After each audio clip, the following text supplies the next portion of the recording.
ছোট্ট দুঃখী কেঁদে কেঁদে বলল, গুরুদেব এই দুঃখী, এই মাথায় পাগড়ি বেঁধেছিস কেন? এত দুঃখ সুখে কৃষ্ণ ভজন, পাগড়ি খোল, পাগড়ি খোল। গুরুদেব আমি পাগড়ি খুলতে পারবো না, আপনি ইচ্ছা করলে খুলে দিন। যেই না দুঃখীকে যেই না জোর করে খুলে দিয়েছে, অমনি হৃদয় চৈতন্য বলল, হ্যাঁ রে দুঃখী, তোর যে মাথাতে দগদগে ঘা হয়েছে তুই আমায় বলিসনি কেন বাবা? তুই যেদিন থেকে আমাকে বাবা মাকে ছেড়ে এসেছিস, সেদিন থেকে আমি গুরু, আমি তোর বাবা, আমি তোর মা। তুই যদি বলতিস তবে কবিরাজ দেখে তোর চিকিৎসা করার ব্যবস্থা করতাম। ছোট্ট দুঃখী কেঁদে কেঁদে বলে, গুরুদেব আমি যদি আপনাকে আমার রোগের কথা বলতাম, আপনি না হয় চিকিৎসক দেখে আমার রোগ ভালো করার চেষ্টা করতেন।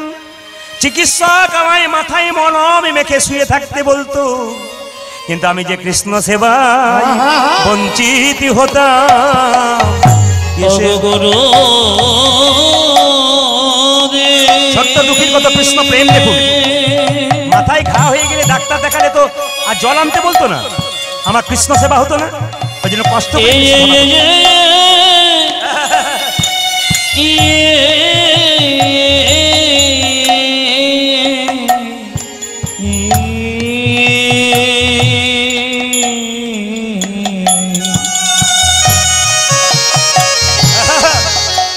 দুঃখীর কথাগুলো কত ভালো দেখবেন এখন। আমি কৃষ্ণ সেবা বঞ্চিত হতাম, জলা নিতে না পারিলে কৃষ্ণ সেবাই বঞ্চিত হতাম। আমি জলা নিতে না পারিলে আমার আশা যাওয়া বৃথাই হতো। আমি কৃষ্ণ সেবায় বঞ্চিত হতাম, আমি কৃষ্ণ সেবায় বঞ্চিত হতাম। জলা নিতে না পারিলে আমি কৃষ্ণ সেবায় বঞ্চিত হতাম। এবার দয়া করে সবার কাছে নিবেদন রইলে দামি কথাগুলো শুনবেন। দুঃখী কেঁদে কেঁদে বলছে, গুরুদেব 84 লক্ষ জনি ভ্রমণ করে মানব জন্ম পেলাম। গুনবেন আপনারা, গুনবেন, গুনে আমাকে বলবেন। দুঃখীকে বলে উঠলো, 84 লক্ষ কি কি একটু বুঝিয়ে দিত। দুঃখী বলে উঠলো, গো গুরুদেব 84 লক্ষর মধ্যে 20 লক্ষ বার গাছ গাছেরা রূপে জন্ম নিল। কত রকমের গাছ হতে হতে যেদিন তুলসী বৃক্ষ রূপে জন্ম নিল, যেদিন তুলসীর ডাল ভক্ত কণ্ঠে নিয়ে মালা পরে কৃষ্ণের ভজন করতে লাগিল। কৃষ্ণ ভজন করতে লাগিল, যেদিন তুলসীর পাতা গোবিন্দের সেবাই লাগিল, সেবাই লাগিল, সেই দিন আমি গাছ জন্ম থেকে মুক্তি পেলাম। কত হলো বাবা গুনবেন? 20 লক্ষ বার। 9 লক্ষ বার জলে জন্ম নিলাম। কত রকমের মাছ কাঁকড়া হতে হতে যেদিন আমি শঙ্খ রূপে জন্ম নিলাম, যেদিন মায়েদের মুখে মন্দিরে আমি বেজে উঠলাম, মুখে আমি মন্দিরে বেজে উঠলাম, সেই দিন আমার জল জন্ম থেকে মুক্তি হলো। কত হলো বাবা? 20 আর 9 গুনবেন, কিন্তু 20 আর 9 কত হয়? 29। 11 লক্ষ বার আমি কৃমি কীট রূপে জন্ম নিলাম। কত রকমের পোকা হতে হতে যেদিন আমি ভ্রমরি কুলে জন্ম নিলাম, ভ্রমর কুলে জন্ম নিল, ফুল থেকে মধু সংগ্রহ করে গোবিন্দের সেবায় লাগালাম, সেদিন আমার পোকা জন্মে থেকে মুক্তি হলো। কত হলো বলুন? কত হলো? 40। 30 লক্ষ বার পশু কুলে জন্ম নিতে নিতে যেদিন আমি গাভী কুলে জন্ম নিলাম, যেদিনে গাভীর দুগ্ধ গোবিন্দ সেবায় লাগলো, যেদিনে গাভীর চামড়া দিয়ে খোল তৈরি হলো, মহাপ্রভুর নামে বাজিল, সেই দিন থেকে আমার পশু জন্ম থেকে মুক্তি পেলাম। কত হলো বাবা? 70। তারপর বলছে আর কি? 10 লক্ষ বার পাখি কুলে জন্ম নিলাম। কত রকমের পাখি হতে হতে যেদিন আমি ময়ূর কুলে জন্ম নিলাম, ময়ূর কুলে জন্ম নিল, আমার কত ভাগ্য ভালো দেখো, ভাগ্য ভালো দেখো, আমার গোবিন্দ আমাকে মাথায় মাথায় মাথায় আদর করি রাখল। সেদিন আমার পাখি জন্ম থেকে মুখ। কত হলো বাবা? জোরে বলুন। 80। 4 লক্ষ বার বানর কুলে জন্ম নিতে নিতে যেদিন হনুমান রূপে জন্ম নিলাম। বাবা, মানুষ কুলে জন্ম নিয়ে যা পারলেন না, একটা হনুমান তা দেখালো প্রমাণ। দেখবেন হনুমান কি দেখালো বলুন তো? যখন সীতাকে হনুমান উদ্ধার করলো, তখন সীতা আরো করে হনুমানকে কি করলো? মতির মালা দিল। আর যে না মতি, এদিকে তাকান, মতির মালাটা দিয়েছে, হনুমান কি করলো? মাথায় ঠেকালো, কপালে ঠেকালো, কানে ঠেকালো, চোখে ঠেকালো, নাকে ঠেকালো, নাক দিয়ে শুকে দেখলো, জিভ দিয়ে চেটে দেখলো, দাঁত দিয়ে কেটে কেটে 64 টুকরো করলো। আচ্ছা মায়েরা, হনুমান কেন কেটে 64 টুকরো করলো? এই 64 টুকরো কলিযুগে 64 মহান্ত রূপে এলো। ভালো করে বুঝবেন ব্যাপারগুলো। 64 টুকরো 64 মহান্ত রূপে এলো। বলছে হনুমান যখনই মালাটাকে নিয়ে 64 টুকরো করে কেটে দিল, সঙ্গে সঙ্গে লক্ষণ বলল, এই হনু, তোর লজ্জা করে না? মায়ের দেওয়া মালাকে তুই অপমান, মায়ের দেওয়া মালাকে তুই অপমান করলি? তুই কেন মায়ের দেওয়া মালাকে অপমান করলি? সীতাকে ডেকে লক্ষণ বলছে, মা তুমি কি করেছো? আসলে মায়েরা, বড় বৌদি কিন্তু বাড়ির সকলের কিন্তু মা হয়। মানে ভাইদের দাদার ভাইগুলো যেগুলো থাকে না, তাদের মা হয়। লক্ষণ দেখুন সীতাকে মা বলতো। বলছে মা তুমি কেন, এইদিকে মা তুমি কেন তাকে মতির মালা দিলে? বানরে সপিলে মতি, মতিতে তার নাইকো মতি, অনাসে কাটে তারে দন্তে। শিশু মানে না দেবতা, এই মানুষ পুজে তারে জ্ঞানবন্তে। বাচ্চা ছেলেকে মন্দিরে শুয়ে দিন, পায়খানা প্রস্রাব করে দেবে, তো মন্দিরের মানে জানে না। একে কেন তুমি মতির মালা দিলে? তো মতির মালার মানে জানে না, বারবার অপমান করছে। অতুল্য ধন তুলসীরে, তুমি জানে তুলসীরে, কুকুরে কি তার মান্য রাখে? যে তুলসীর মালা তুমি কণ্ঠে নাও, সেই তুলসী গাছে কুকুরে প্রস্রাব করে দেয়, কুকুর কি তুলসী গাছের মানে জানে? এ তো কুকুরের মতো হনুমানকে অপমান করছে। সীতা তৈরি হয়ে বলছে, এই হনু, সত্যি খুব খারাপ লাগছে আমার, আমি তোকে মালাটা দিলাম, তুই কেন দাঁত দিয়ে কেটে কেটে ফেলে দিবি? হনুমান কেঁদে কেঁদে বলল, মাগো মাগো, এই জগতে এরকম অপমান করলে যদি আমাদের মতো কাউকে অপমান করতো না, তাহলে 1000টা গালি দিয়ে দিতেন আপনারা, যত রকম মুখে গালি আছে। কিন্তু হনুমান একটা পশু হয়ে কি সুন্দর কথা বলছে, কত নরম হয়ে গেল। ও গো মাগো, মাগো, তুমি আমায় এত অপমান করলে, কিন্তু অপমানটা আমি ভালোবাসার সঙ্গে নিলাম। তুমি যে বললে মতির মালাকে কেটে দিলাম, তোমার দেওয়া মতির মালাকে আমি কখনো অপমান করতে পারি না। তুমি যেদিন মতির মালাটা দিলে, প্রথমে কপালে ঠেকালাম, কেন জানো? কেন জানো? এ মতির মালা কপালে ঠেকালাম, তো যেমন তেমন দেওয়া মালা নয়, আমার মায়ের দেওয়া মালা বটে। কানে ঠেকালাম কেন জানো? কেন জানো? এই মালাতে রাম নাম শোনা যায় কিনা দেখলাম। চোখে ঠেকালাম কেন জানো? কেন জানো? এই মালাতে নাম দেখা যায় কিনা? দেখা যায় কিনা? নাক দিয়ে শুকে শুকে দেখলাম কেন জানো? কেন জানো? এই মালাতে রাম অঙ্গের গন্ধ পাওয়া যায় কিনা? জীব দিয়ে চেটে চেটে দেখলাম কেন জানো? কেন জানো?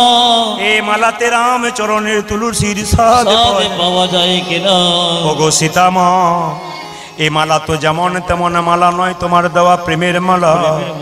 তাই আমি কি করলাম জানো? দাঁত দিয়ে কেটে কেটে ফেলে দিলাম। যে মালাতে রাম নাম শোনা যায় না, ও তো অলঙ্কার নয়, কলঙ্কের হার। তাই দাঁত দিয়ে হনুমান সঙ্গে সঙ্গে যখন এই কথাটা বলেছে, লক্ষণ হাত ধরে ধরে বলছে, হনুমান হনুমান হনুমান, এতদিন আমার অহংকার ছিল রে বাবা, যে তুই সব চাইতে বড় ভক্ত নয়, আমি বড় ভক্ত। রাম আমার দাদা, আমি তার ভাই, আমি তো বড় ভক্ত। তুই এমন করে রামকে ভজনা করিস, আমি তো আগে জানতে পারলাম না। ওরে হনুমান, তুই আমায় বুঝিয়ে দে কেমন করে রাম ভজনা করতে হয়। হনুমান বলল, ওগো লক্ষণ, আমি আমার বুকের মধ্যে রাম দেখাবো। বলে কি করে দেখাবি? ওই তোমার তীরটাকে দাও। যে না তীরটাকে লক্ষণ দিয়েছে, এদিকে দেখার হনুমান বুকটাকে বিদীর্ণ করেছে। আর কি দেখতে পেল জানেন? দেখে সীতারামের যুগল মিল, দেখে সীতারামের যুগল মিল, সীতারামের যুগল মিল, দেখে সীতারামের যুগল মিল। হনুমানের হৃদয়ে মাঝে সীতারামের যুগল মিল। আরে হনুমানের হৃদয় বলো আর কি তারে মারতে পারে? ও যা হনুমানের হৃদয় মাঝে, আর কি তারে মারতে পারে? আজ হনুমানের হৃদয় মাঝে দেখে সীতারামের যুগল মিল। এইবার হৃদয় চৈতন্য জ্ঞান ফিরে গেল। হ্যাঁ রে দুঃখী, আমি এতজনকে দীক্ষা দিয়ে দেবার জন্য এনেছি, কাউকে দিতে পারিনি, তোকে দীক্ষা দেবো কি? তুই তো দীক্ষা সঙ্গে নিয়ে এসেছিস রে। আজ থেকে তোর নাম দিলাম কি জানি? দুঃখী কৃষ্ণ দাস। তবে এই দেখ, তোকে একটা চিঠি লিখে দিলাম, এই চিঠিটা নিয়ে তুই বৃন্দাবনে চলে যা, জীব গোস্বামী পাদের কাছে। দেখবি রাধা গোবিন্দের সেবা তুই শিখে যাবি। মায়েরা, ছোট্ট দুঃখী আস্তে আস্তে বড় হয়ে গেছে, তাকে একটা ছোট্ট চিঠি দিয়ে জীব গোস্বামী পাদের কাছে বৃন্দাবনে পাঠালো। ছোট্ট দুঃখী বৃন্দাবনে যাচ্ছে, সবাই মিলে যাব। ওই আমি কোথায় গেলে পাবো গো দেখা? দেখো মায়েরা, সবাই মিলে উলুধ্বনি দেবেন কেন? সবাই বৃন্দাবনে যাচ্ছি। ওই আমি কোথায় গেলে পাবো গো দেখা, দেখো আমার ঘন শ্যাম, আমার ঘন শ্যাম। প্রভু আমি কোথায় গেলে পাবো গো দেখো, আমায় ঘন শ্যামে, আমায় ঘন শ্যামে। কোথায় গেলে পাবো গো দেখা, আমার ঘন শ্যাম, আমার ঘন শ্যাম। ওই আমি কোথায় গেলে পাবো গো দেখা, আমায় ঘন শ্যাম জামাই, আমায় বাতাসে। কোথায় আমার কৃষ্ণ কানা, ওরে আমার কানা।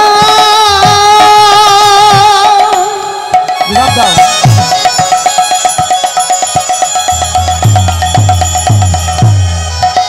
একবার দেখা দে,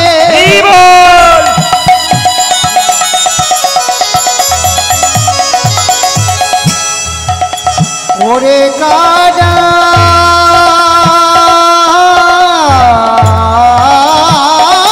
রে।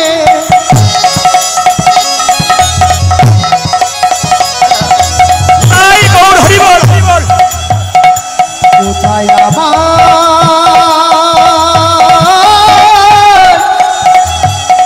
কৃষ্ণ কানা,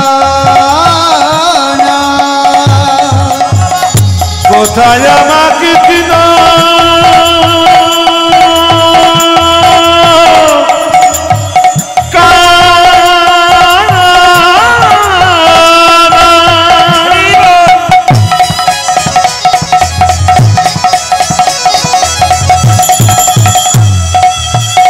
কোথায় ঘন শ্যাম, আমি কোথায় গেলে পাবো গো দেখা, আমার ঘন শ্যাম আমার, আমার বাতাসে। কোথায় গেলে পাবো গো দেখো, আমায় ঘন শ্যাম, আমায় ঘন শ্যাম। দাদা দেখো গো, এ গোবিন্দ দেখা দা।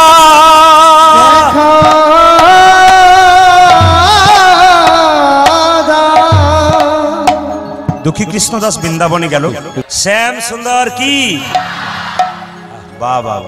যারা পেছন আছে তারা ভাবলো বাঁচলাম বাবা, যত ঝঞ্ঝট সামনে। না না, চালাক পার্টি দেখবেন, কিছু মনে করবেন না। আমি যখন কীর্তন করতে আসছিলাম, একটা মেয়েকে বলছে সামনে বসিস না, পা মেলে বসতে পাবি না, খালি উলুধ্বনের হরিধ্বনি, শেষে বসবি সময় মতো পালাবার চান্স পাবি। ওই চালাক পার্টি যারা হয় তারা, না না আপনাদের বলি নাই, জায়গা পান নাই বলে আর কি, অপরাধ নেবেন না। যেরকম রাধা রানী কি, শ্যাম সুন্দর কি। একটু তত্ত্বের দিকে যাই। ভগবানের বাবার নাম কি? জেনে বলুন, ভগবানের বাবার নাম কি?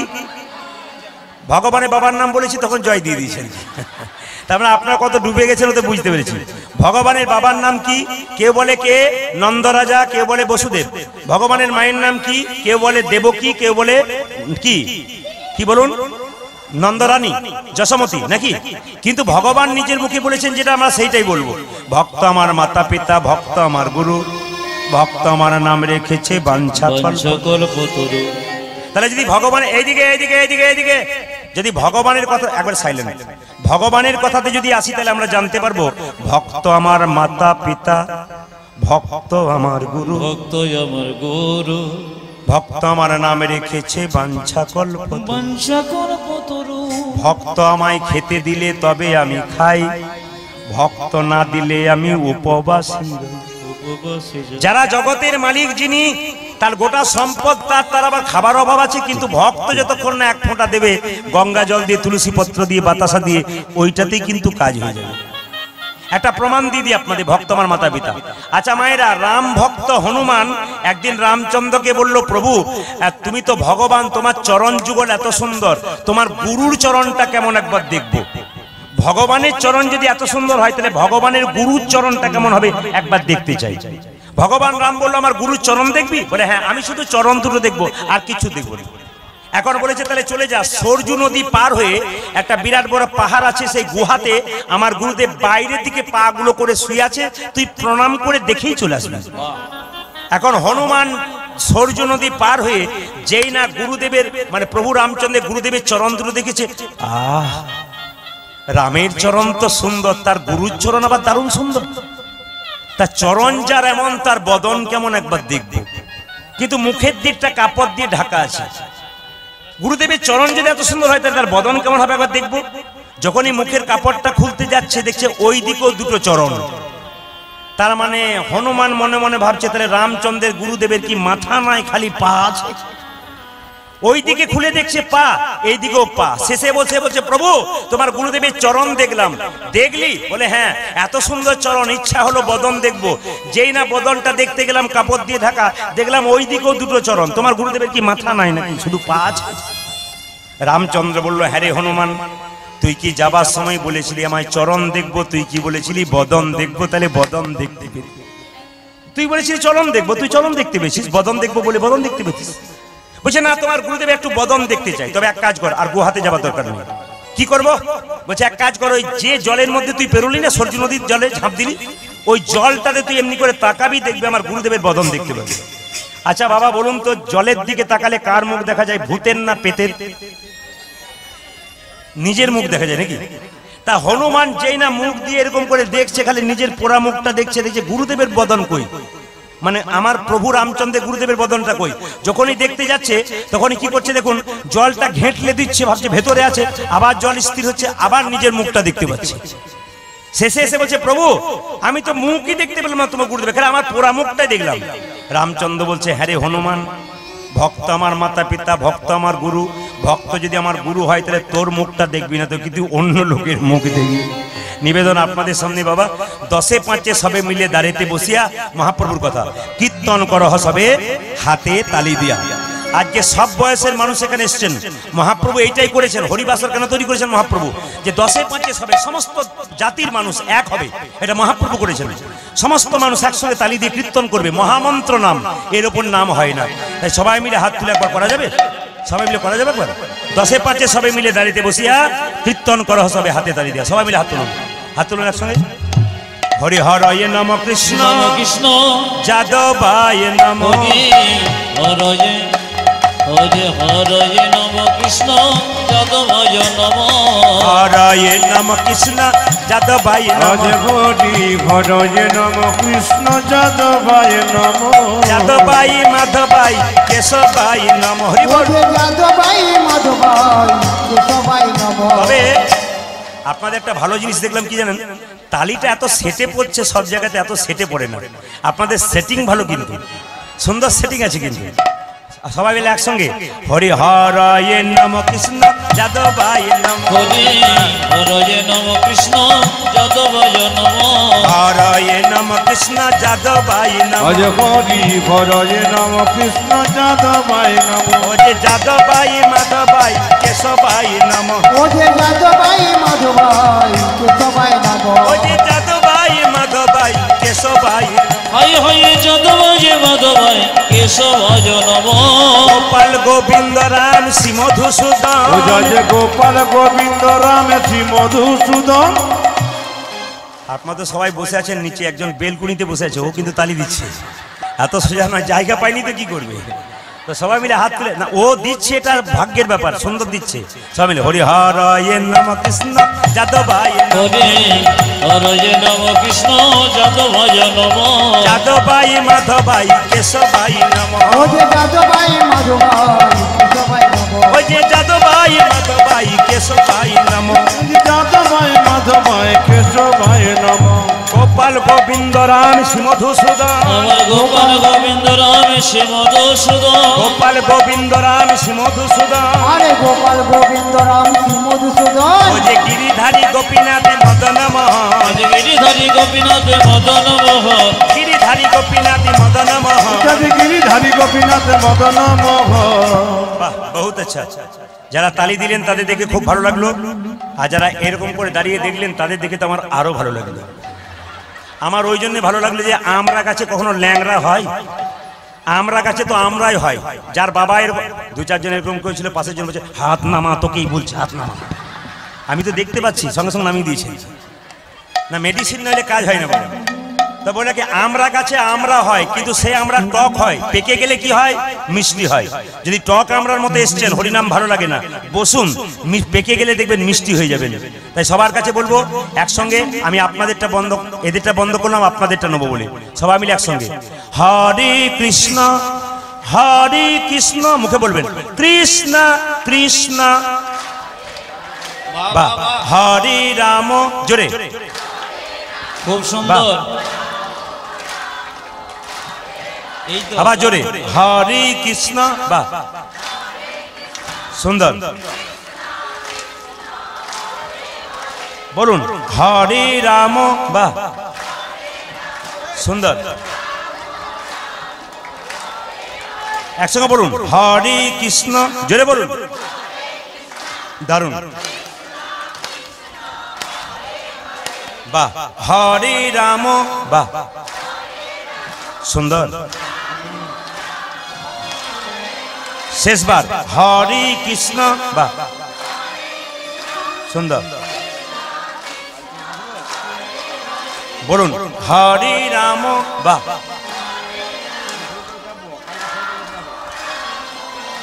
দান দান দান দান। আগে কি আপনাদের কীর্তনের দল ছিল নাকি? দারুণ গাইছেন কিন্তু। এরপরে এদিকে এলে এদের আনবো না, আপনাদের দিয়ে চালিয়ে দেবো। সবাই মিলে বলুন হাত তুলে হরে কৃষ্ণ কৃষ্ণ কৃষ্ণ হরে হরে, হরে রাম রাম রাম হরে হরে। জপ হরে কৃষ্ণ কৃষ্ণ কৃষ্ণ হরে হরে, হরে রাম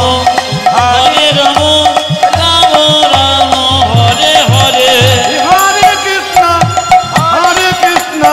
কৃষ্ণ কৃষ্ণ হরে হরে, হরে রাম রাম রাম হরে হরে। হে হরে কৃষ্ণ কৃষ্ণ কৃষ্ণ হরে হরে, হরে রাম রাম রাম হরে হরে। হরে কৃষ্ণ কৃষ্ণ কৃষ্ণ হরে হরে, হরে রাম রাম রাম হরে হরে। হরে কৃষ্ণ কৃষ্ণ কৃষ্ণ হরে হরে, হরে রাম রাম রাম হরে হরে। যেই না ছোট্ট দুঃখী চিৎকার করে জীব গোস্বামী পাদ কি, জয় জীব গোস্বামী পাদ কি, জয় জীব গোস্বামী পাদ কি, জয়। জীব গোস্বামী পাদ কি। যখনই বলেছে জীব গোস্বামী পাদ, জীব গোস্বামী জিজ্ঞেস করলো কি নাম তোর? দুঃখী কৃষ্ণ দাস। জীব গোস্বামী বললো দাঁড়া দাঁড়া একটু ভালো করে বলতো, দুঃখী কৃষ্ণ দাস। যারা মায়ার দাস হয় তারা দুঃখী হয়, কৃষ্ণের দাস কখনো দুঃখী হয়? বলছে না না, আমার গুরুদেব নাম দিয়েছে কৃষ্ণ দাস আর আমার বাবা নাম দিয়েছে দুঃখী। কেউ জিজ্ঞেস করলে একসঙ্গে বলি, তুই কি চাস? বলে আমি কৃষ্ণ ভজন চাই।